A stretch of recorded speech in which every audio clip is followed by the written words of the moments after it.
This is where we make it okay to talk about all things menopause. I'm Britt Stromberg, the Chief Marketing Officer at Gennev, and today we have two guests. Dr. Rebecca Dunsmoor-Su, she is Gennev's Chief Medical Officer, and Amy Kugler, a media executive, writer, and the host of And More with Amy Kugler, a radio show and podcast that explores the dynamic stories of motherhood and caregiving. So today we have a doozy. We're going to talk about that precarious time of life for women when childbirth and perimenopause collide. As women choose to have children later, it presents very unique challenges with massive hormonal fluctuations that really impact both experiences, both postpartum and perimenopause. So in Rebecca, Dr. Dunsmoor-Su, we have a medical doctor with deep experience and research in supporting women at this stage of life. And in Amy Kugler, we have a personal experience that so rocked her world, it led to big life changes and the work that she's doing today. So on that note, Amy, you got to tell us what happened. Well, I'm so grateful to be here with you both. And as we joked about before, I hope that I can even come away with some answers to questions that I might have, because we have an expert here. I just a little bit of background on me is that I decided to have kids later on in life. And so I have a 6-year-old son and now a 14-month-old daughter. And in the lead up to deciding whether or not we were having a second kid, it was, there was a lot of conversations, but the only conversation we had about my health was advanced maternal age, because that is what everybody talks about. Mm-hmm. And it was one of those things where we had a rough pregnancy. I had a miscarriage before Evie was born, my daughter, my youngest kiddo.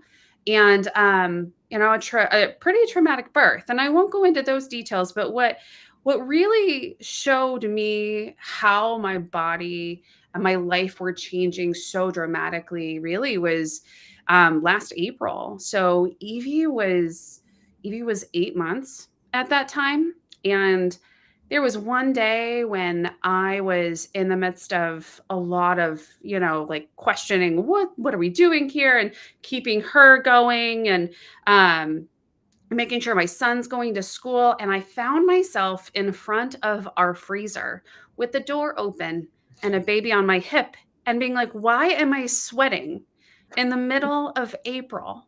And how many times has this happened today? Like, I just felt so out of body for a second. And I'm like, wait a second. I remember when my mother did this. I remember when my grandmother did this. Mm-hmm. And is this menopause?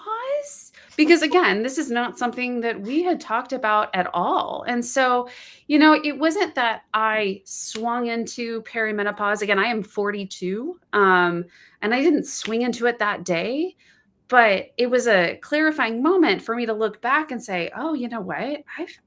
I've actually had really hard, like really difficult menstrual cycles. Like, it's been really painful. I've really had a lot of agitation. My husband can attest to that.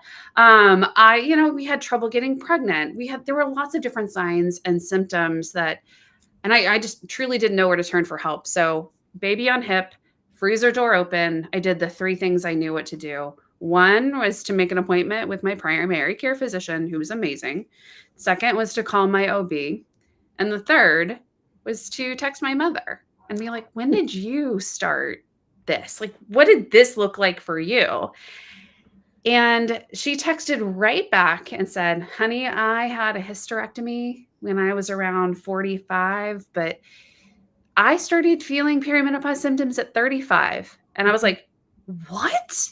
Like, these are things we just never talked about. Mm-hmm. So yeah, to your point, like it rocked my world. And there's a lot of steps that, I've taken since, in the 6-7 months since then, 9 months, who can do math, but at the end of the day, right, it's still a journey, and I'm still trying to figure it out even this morning as, we're dealing with hormone fluctuations and what does this even look like? And I mean, the challenge for me was that postpartum was really hard to figure out what actually was postpartum versus what was perimenopause, because It's just like we were joking at the beginning, like when I was pregnant in the middle of COVID, it was like, is this sniffles the cold? Is it the flu? Is it COVID? Is it pregnancy? Is it raising kids? Right. And so with postpartum and perimenopause, the two just collided so harshly that I was like, well, it could be sleep deprivation with the baby, or it could be perimenopause, or it could be the fact that I'm not breastfeeding anymore, or, Right. and that's when I started to get to work and finding those answers. Well, Dr. Dunsmoor-Su has some things to say on this. So, I can't wait. Tell us, what is going on with our hormones during this time? Well, that's actually a really complicated question. I'm Break it down for us. So I think we have sort of three things to address in that story. The first one is simply postpartum. So when you have a baby and you give birth and you go into the breastfeeding stage, most women spend some of the next 2 to 12 months feeling pretty menopausal, because your menopause is just a time when you're not releasing eggs. Your brain's not driving your ovary to release eggs. You just don't have much estrogen around. And so you get hot flashes and dry vagina and anxiety and sleeplessness, plus you have a baby, so you're not sleeping anyway. So all that's pretty normal. But when you're doing this in a setting where when your hormones come back, they may not come back exactly the way they had before, it gets very complicated. So we usually tell women that once your periods come back, you're out of that sort of postpartum, postmenopausal state. Great. But what if your hormones come back, but they're perimenopausal? And what I mean by perimenopausal is every month, I like to describe it as every month is a new adventure. You don't know what you're going to get in any month, because your brain is driving your ovary to make eggs. That's the whole menstrual cycle, right? And then you release an egg and you go through the process if you don't get pregnant. But in perimenopause, the eggs you're recruiting are pretty crappy. They're old. They don't work so good. So it takes more hormone to get to that release. And sometimes you recruit like 3 at a time because none of them are all that good. And so they're all trying to get out. And you get these huge spikes of estrogen and then these huge drops at the end. And that comes with a lot of anxiety. It comes with really heavy bleeding. Maybe the period's late, maybe the period's early. You just never know what's going to happen. Plus, you've had a baby, so you're not sleeping. Plus, there's sleeplessness of perimenopause. Plus, sometimes you're having hot flashes and sometimes you're not. And it just all gets bundled up together and gets very, very confusing. And you say, hey, I'm only 42, but the earliest stage of normal menopause is 45, which means perimenopause at 42 is totally normal. So yes, all this can pile onto itself. That's sort of what's going on in the background. It's this roller coaster of hormone after you've been through a roller coaster of hormone of pregnancy and postpartum. So, fun things. Well, fun things all there. Fun. All kinds of fun. All the time. Yes. Yeah. So, Dr. Dunsmoor-Su, I want to just clarify something you said. So you said we have crappy eggs. Is that because of the older we get, or is that because of pregnancy? Absolutely. No, it's purely age related. So we are born, we create all the eggs we're ever going to have in utero while we're still fetuses. When we're born, some proportion of them have already died off. By the time we start cycling, a good proportion of them have already died off, and we'll actually only release a couple hundred eggs over our lifetime. The entire time we live, those eggs are dying off and getting worse and worse. It's why it's so much easier to get pregnant at 15 than it is at 45, because at 15, all the eggs are pretty good. By the time you hit your 40s, not so good. It's why people have more miscarriages as they age. It's why those pregnancies are higher risk for genetic anomalies, because these eggs just aren't as high quality. They've been in this stasis for a very long time, and they're just not very high quality. Where that happens for women differs. It's the reason some women go through menopause at 43 and some women go through menopause at 57. Anywhere in there, it's just everybody's a little bit different in how those things age and die off. Okay. But as those eggs age, it's really hard to get them to develop correctly under the influence of hormones and actually ovulate or release. And that's why you get these differing hormone levels every month, because every egg is different and differently quality, basically. Well, what contributes to the heavy bleeding?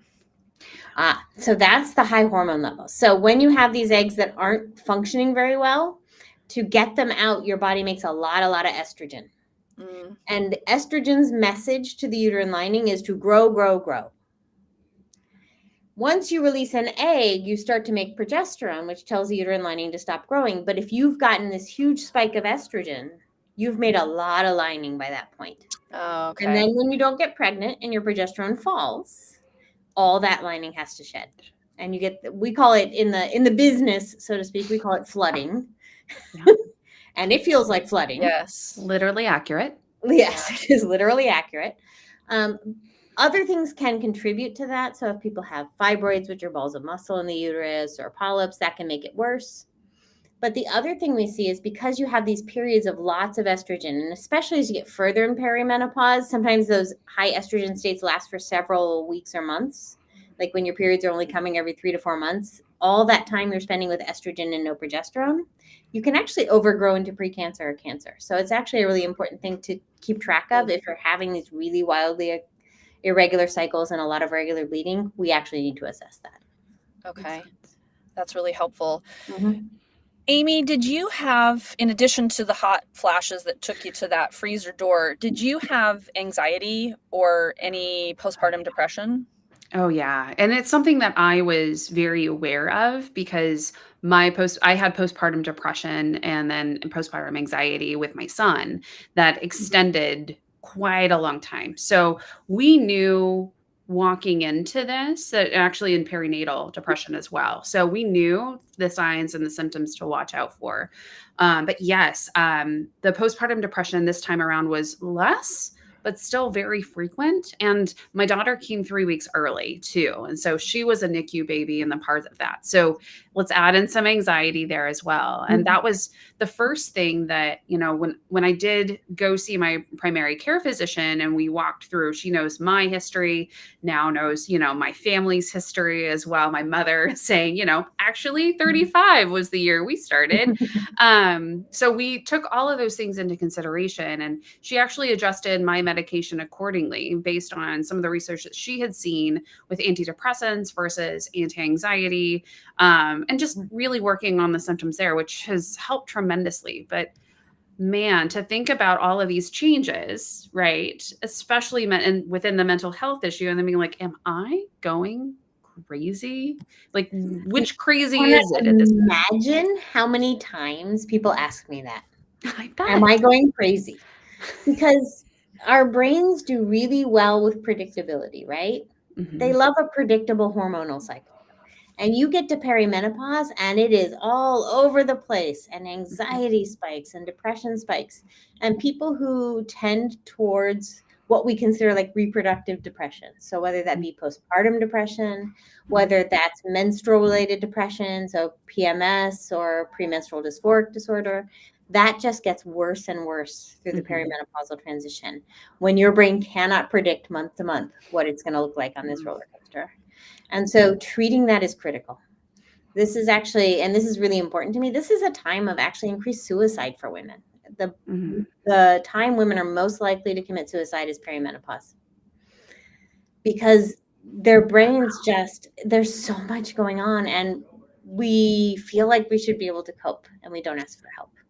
Well, and when you think about it too, it's also the time of our lives when we've experienced so much. Right. And we've started to feel more confident in our identity and who we are. And then all of a sudden you're throwing a massive wrench into it. That's not only destabilizing, it's unmooring. So that statistic is really hard to hear. It's really and harsh. accurate, right? It's harsh and it's accurate. And we need to talk about it.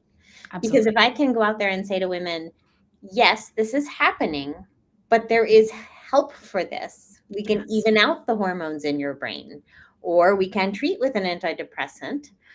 And, it doesn't mean that forever you are going to be crazy. It means that you're in a really rough time right now that we need to treat, and then we'll get to the other side of it. I think some of the questions that we're seeing in the chat are about, does sleep get better after menopause? The answer is yes and no. And we'll talk about that separately. but anxiety gets better. So one of the things I tell all people who are struggling with anxiety and depression in the perimenopausal transition is your brain likes stability. It doesn't care if it's yes hormones or no hormones, as long as it's stable. So once you get through the transition, women's depression and anxiety does tend to actually ease in the full menopause, whether or not we use hormone therapy. That's great. Which is good. There's a light at the end of the tunnel. Yeah. Sleep is a different thing. Sleep takes a little bit more work. We have to change how we sleep. Sleep was the hardest thing for me to solve. It was the last symptom to solve. I want to just bring up the experience that I had in my postpartum. I have one child who's now almost 21. And so 20 years ago, I had my child, and I went through postpartum depression and was never really diagnosed. But knowing now what I know, I had it. And it was never brought up. My doctor never talked to me about it, didn't talk to me about the hormone fluctuations. And I know this is a real problem in the industry, Dr. Dunsmoor-Su, about how we lack the training for menopause. Is there more being done for this time of life? There is. And I have to say that the recognition of postpartum depression, the severity of it, and the importance of treating has come a million years forward in the last 20 years. I think that it is now standard of care to assess for depression at the first prenatal visit, somewhere in the middle, and at the postpartum visit, and to treat as appropriate. So we've made strides there, but we still haven't made those strides in perimenopause and menopause. And it's hard because perimenopause isn't like, oh, I can send this blood test and tell you you're perimenopausal. There's no blood test for it. There's no one set of symptoms. It's hard to diagnose. And for some women, like your mother, it starts at 35. And for some women, like they get 2 irregular periods and then they're menopausal and it never really bothered them. So it makes it really hard to say, okay, here's the standard set of symptoms because every woman is so different. Right. But I think it's to your point, Britt, around the conversations that we're having, right? I think that's where I see how far we've come with postpartum depression and postpartum anxiety and understanding and talking about that, and how that did take some time. But I've noticed the difference even between my 2 kids that are 5 years apart and how I was treated, by my doctors within that time frame.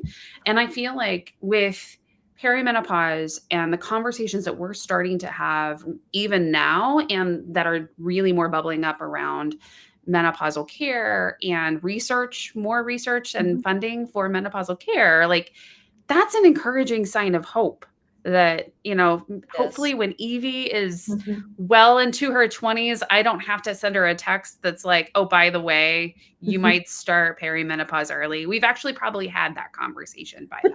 Right? Like it's not an unknown. So I think I see that trajectory moving in the right direction. It's all about us sharing our stories and understanding and being seen in those stories too. Yeah, I agree with that. I do think it's changing. And I think in 20 years, my hope is that the menopause conversation is a part of your benefits package at work. It is a part of the conversations that you're having with your grandmother, your daughters, your mothers. Like it's all a continuing conversation about what it means to be a woman today. I think most of us take our daughters to some sort of classes. They're heading for puberty. Yeah. We need to all be having that class as we're heading for perimenopause, or start to mention it at puberty and bring it back up. Like it should just be part of the conversation. It's a normal transition. It happens to all of us in some way if we are born with ovaries. Right? It's healthcare. It's absolutely healthcare, and it's about understanding our bodies. And at the end of the day, I agree with you, Brett. I want that to be an employee benefit now. Do we have to wait 20 years? Can we do that working now? on that? No, we don't. We do. Yeah, we can do that now. We're working on that now. Yep. Well, okay. I want to come back to sleeplessness because we had that question I flashed. I'm going to flash up a follow-up. The sleep, because this is the one for me that just crushed me. It impacts how you show up in your family, at work, in every aspect of life. But it also impacts weight and metabolism and longevity. So sleep is critical to all of the functioning of our bodies. So sleep is a critical thing to deal with, and it's really hard to deal with through the menopausal transition. We don't fully understand all the reasons why sleep gets disturbed during this time period. I mean, I think there's a lot of research being done on the brain and the menopausal brain, but we don't understand all of it. And it's not purely an estrogen thing or purely a progesterone thing, although those can help. What I find is a lot of us have gotten away with bad habits throughout our lives and still managed to sleep. And then you hit this time period where all those bad habits come home to roost. So as a personal story, I used to go to bed with the TV on, looking at my phone. I was so exhausted because I was an OB. I could fall asleep anywhere and I would just zonk. Oops, sorry. I have to wave my arms because I'm in a room where the light goes out if I don't move enough. So, all those bad habits then come home to roost when you get menopausal, when you cannot do those things. Sleep needs to become a deliberate habit where we prepare for sleep and we prepare our space for sleep and we prepare our bodies for sleep, and we need to stop caffeine first, and we need to not drink alcohol, and we need to turn off all blue lights, and, not drink water after 5 p.m. so we don't have to get up and pee at 3 o'clock in the morning. Yeah.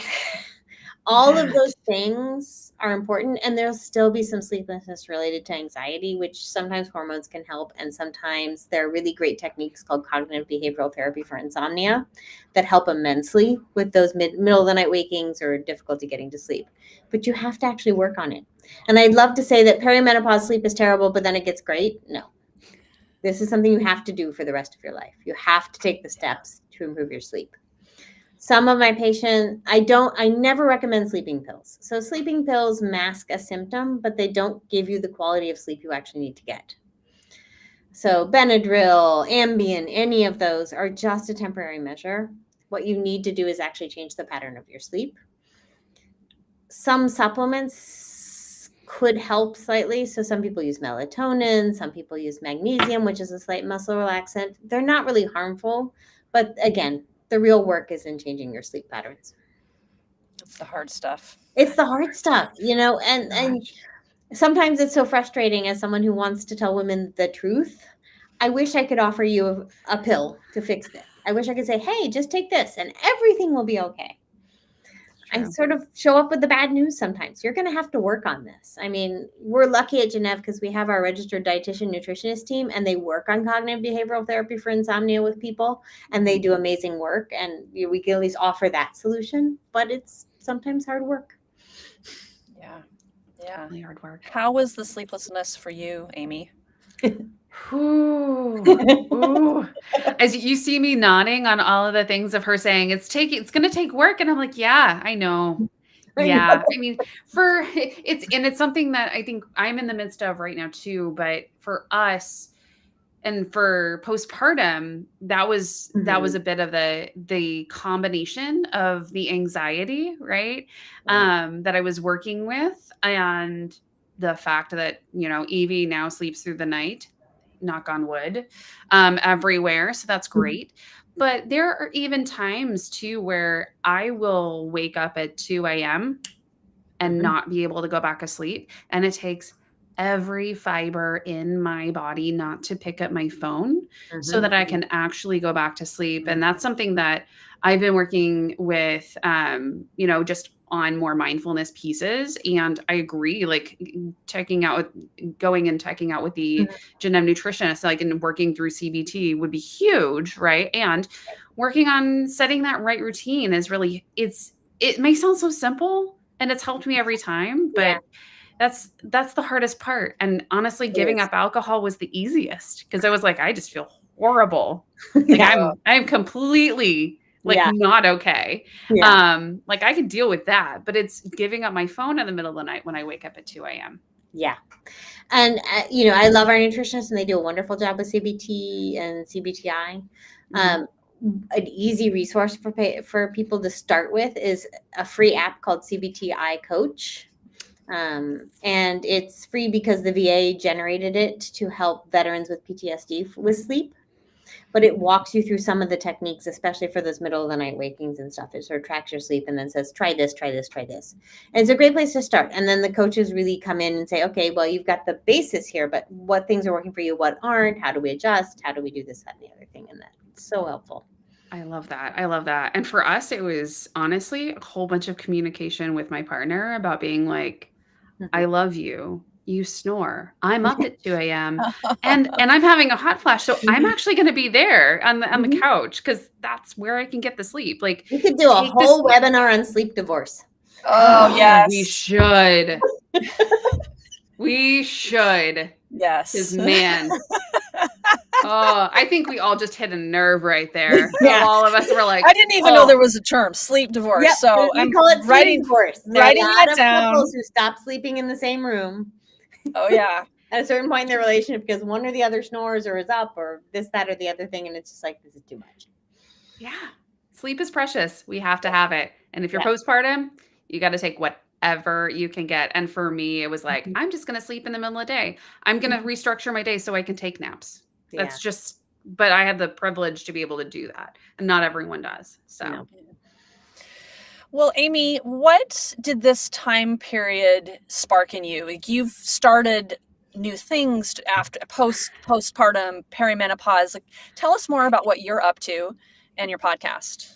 For sure. I mean, really, what this sparked for me is the fact that we need to tell these stories, because then we actually can sit there and be like, I had that same experience. Because for a long time, and as Evie, I was on maternity leave too, you know, I was looking at so many different postpartum experiences and sharing them in my writing and sharing them with friends. And they're like, oh my gosh, I remember the time when this happened to me.